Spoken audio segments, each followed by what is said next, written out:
Hello guys, welcome back to my YouTube channel. आज हम BA fourth semester history की unit 1 पढ़ेंगे, जिसका नाम है लॉर्ड लिटन और लॉर्ड रिपन।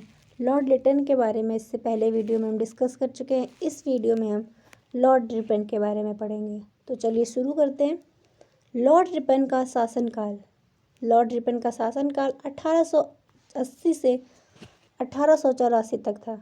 1880 से 1884 तक लॉर्ड रिपन ने भारत में वायसराय के रूप में कार्य किया। रिपन का पूरा नाम या वास्तविक नाम जॉर्ज फ्रेडरिक सैमुअल रॉबिन्सन था। लॉर्ड रिपन को भारत का सर्वाधिक लोकप्रिय वायसराय माना जाता है। उसकी उदारवादी, शांतिपूर्ण नीति, स्वतंत्रता और स्वशासन में उसका विश्वास भारत में उसकी लोकप्रियता का कारण था। रिपन अपनी उदारवादी नीति और स्वशासन के प्रति उसका विश्वास भारत में अन्य वायसरायों की अपेक्षा अधिक लोकप्रिय रहा। रिपन के कार्यकाल में सुधार। रिपन के कार्यकाल में अनेक महत्वपूर्ण सुधार हुए। सबसे पहले 1881 में रिपन ने प्रथम नियमित जनगणना लागू किया, जिसमें प्रत्येक 10 वर्ष के बाद जनगणना का प्रावधान था। नेक्स्ट पॉइंट है 1881 में रिपन ने प्रथम कारखाना अधिनियम लागू किया, जिसमें 7 वर्ष से कम उम्र के बच्चों को कारखाना में काम करने पर प्रतिबंध लगा दिया। इस अधिनियम में 7 से 12 वर्ष के बच्चों को केवल 9 घंटे ही काम का समय निर्धारित कर दिया गया। इससे पहले कारखाना में प्रतिदिन 24 घंटे इनसे काम लिया जाता था, जिसके बाद रिपन ने 7 से 12 वर्ष के बच्चों के लिए 9 घंटे का समय निर्धारित कर दिया। महीने में 4 दिन की छुट्टी को अनिवार्य कर दिया गया था, जो इससे पहले ऐसा कोई नियम नहीं था। रिपन ने इस कारखाना अधिनियम में महीने में 4 दिन की छुट्टी का प्रावधान कर दिया। यह अधिनियम केवल 100 से अधिक श्रमिक वाले कारखानों पर लागू किया गया। यह अधिनियम चाय, कॉफ़ी और नील की खेती पर लागू नहीं होती थी। नेक्स्ट पॉइंट है 1882 में रिपन ने वर्नाक्यूलर प्रेस एक्ट को समाप्त कर दिया, जिसे लिटन ने अपने शासनकाल के दौरान लगाया था, जिसे हम भारतीय समाचार पत्र अधिनियम के रूप में जानते हैं। 1882 में रिपन ने उसे समाप्त कर दिया।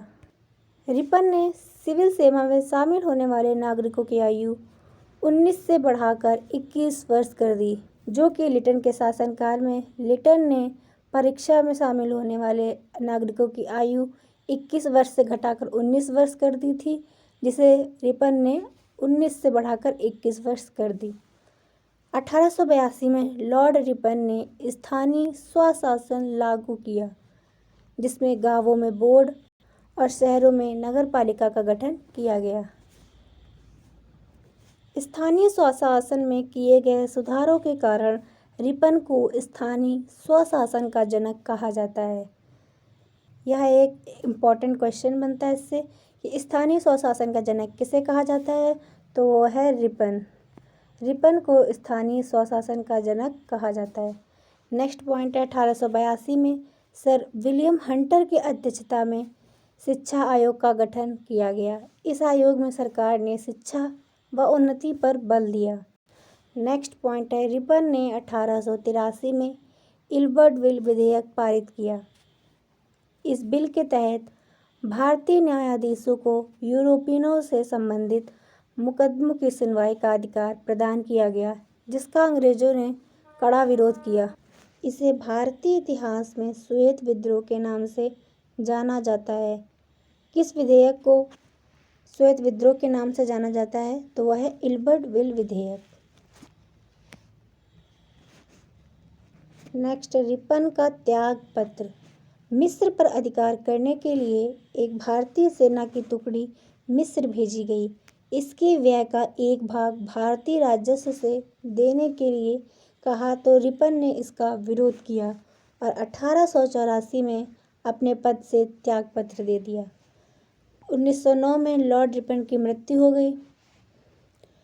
वस्तुतः हम कह सकते हैं कि रिपन का उद्देश्य निष्पक्ष था और उसकी नीति न्यायोचित थी।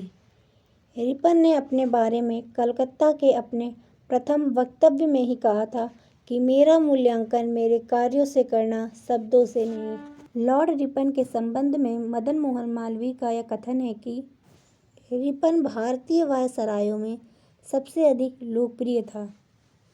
शिक्षित भारतीयों ने भारतीय राष्ट्रीय कांग्रेस के पिता एलन ऑक्टेवियन ह्यूम और सर विलियम बैडनबर्न के अतिरिक्त किसी अन्य अंग्रेज को जो भारत से संबंधित रहा इतना मान नहीं दिया जितना कि रिपन को।